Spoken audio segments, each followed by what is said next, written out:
The future is looking bright as 2024 has some truly exciting updates coming up. Let's discuss. So whenever you're ready, grab your cup of tea, sit back, relax, and enjoy. Alright, I'm not going to keep you waiting, but this is what the 2024 roadmap looks like, and Jagex actually revealed content all the way up until winter 2024. And I mean content, like proper, serious, permanent, playable content, which is exactly what Runescape needs. Let's go over some of the details shared in the livestream. So on May the 28th, we'll be getting a new Rex Matriarch being the Osseous boss. This boss will be highly defensive against all combat styles except Necromancy, to which it is weak. And it does seem, according to the Newspost, that the boss will have a short quest preceding the unlock of the actual boss fight itself. The unique reward from this boss will be a powerful Necromancy combat ring that I assume will have some kind of passive effect. In June, we'll be getting a brand new archaeology dig site with content for level ranges 73 to 87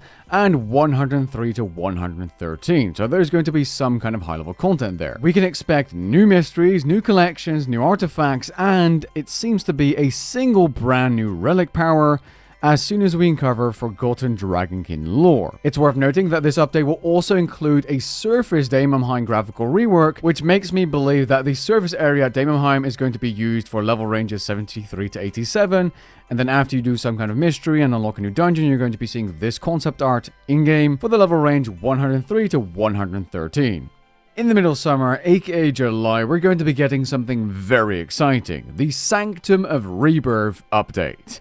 This is going to be a brand new boss dungeon, similar to an elite dungeon except without the trash mobs. We're talking 3 brand new bosses that are at least going to be more mechanically complex than Crassian Leviathan, so we can expect some decently serious bosses. Here's Mod Sponge on these new bosses. They are similar to Elite Dungeon bosses. Because we were able to get rid of the chaff though, they're probably slightly more complex. Right.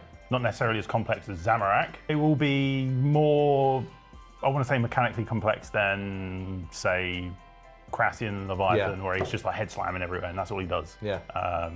So yeah. Now, for those that don't know what an elite dungeon is, these are 3 consecutive bosses that usually have their own drops, and then at the end you're probably going to get some kind of a chest, an extra reward. You'll be able to do this elite dungeon with 1 to 4 players, where it scales just like any other elite dungeon probably would, although they did mention that in the 2 difficulty modes that exist, normal mode and hard mode, normal mode is going to have some kind of new form of death mechanics. What that will be, we'll find out soon. As for the rewards, you can expect dual tier 95 magic weapons, for which they're going to do a combat beta and, really cool, use player feedback to decide which effect they're going to use. Time permitting, we're going to run a beta with a chunk of effects. Not sure how many yet, but we've got some ideas for what we want them to do. We're going to put on a beta, get community feedback, see what they like, and go from there. So if there's something that really resonates with the community, then we'll go with that one. It saves us making the decisions.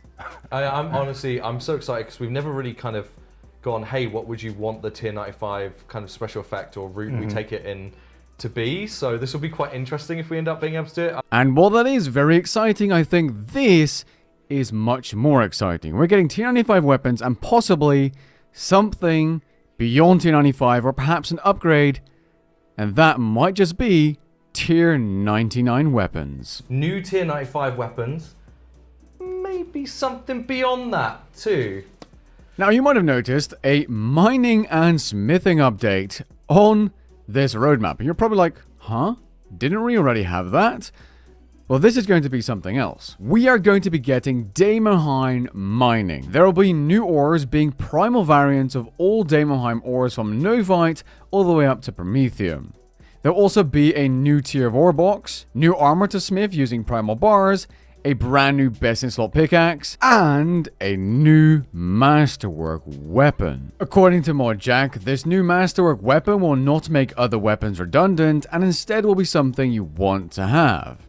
I'm thinking it might just be another melee switch for specific abilities, but we'll have to just wait and see. Somewhere we'll also be getting new City Vum area tasks, being the hard and elite tasks, and a new necromancy ability, yes, finally, the 4th Conjured Spirit, which I think is going to be an Armored Phantom. In autumn, we're getting a new quest and a skilling boss related to that quest, which is a very exciting thing because this will be the second true skilling boss being added to RuneScape 3. And I'm kind of excited about this boss because it will be as much as a group boss as a solo boss. And while I know that Croesus is soloable, it's like super hard to do and it wasn't really designed to be properly soloed. This boss should be. Somewhere in the autumn period, we'll also be getting a brand new Slayer monster. Now, I asked the JMods, and this should be a brand new Slayer monster, not a variant. So we're not going to be getting another Abyssal Demon, for example. And it's safe to assume that this Slayer creature is going to be dropping that Necromancy Slayer helmet upgrade. Now, a lot of players have been asking for it, and Group Iron Man mode is finally coming to RuneScape 3. This is essentially the same as normal Iron Man mode, except you have shared storage, so bank space, and gain the ability to trade with each other as if you're like normal players, except just within your group. Now this, I think if you have a group of friends, is really exciting, but for content creators, I think this is a really cool opportunity to play together and to make content together. And I was thinking about doing like a Road to Max series, but I'm thinking if I have time, and I don't know, when exactly it's releasing and what life will be like for me as I'm about to finish my degree like in a month or something, I'm actually really interested to make content with that game mode. There's definitely some creators I'd love to do this with, and it seems like a lot of fun. I just need to make sure I have time to play. This is where you subscribe. Now, mining and smithing aren't the only skills getting updated. No, woodcutting and fletching are also being updated, and in this update we'll be getting new trees and logs and new craftable weapons. Possibly, I don't know for sure, but I'm hoping some new ranged weapons. It's also worth noting that the new skilling content will be high level, 99 plus according to the mods. Let's have a listen. In terms of the kind of skiller that we're aiming for, is there a kind of content that we're hoping to create in that sense? Yeah, I mean, it'll be content that's available for everyone to interact with, granted they have the levels, and that being really up at the high end, aiming around the 99 area. So definitely cut for more news on it very soon. Around October, we can expect a very solid seasonal event like the Easter Christmas one, being a brand new Halloween event. The summer one is being delayed until next year as we're getting the regular beach event this year, but we are getting a brand new Halloween event, which, perhaps some new rares. Imagine a white Halloween mask. I have high expectations because Jagex has really been doing events well recently. Around the end of the year, so winter will be getting a new story quest, an actual quest, and an update to the existing Christmas village with a new seasonal quest, which is probably going to be really good as well. I'm really excited to have some actual content to look forward to this year, and this kind of feels like the end of a big meh period. I just kind of wish that stuff like this would have been announced sooner. The mods mentioned player feedback being taken into account for all of these updates, like the tier 95 magic weapons effect and the skilling bosses drops, so let's just wait and see, but it seems like these updates are going to be better if they take in that player feedback beforehand. And I'm just really glad I can finally do some more positive news coverage. If you're interested, be sure to subscribe. Catch you guys in the next one. Peace.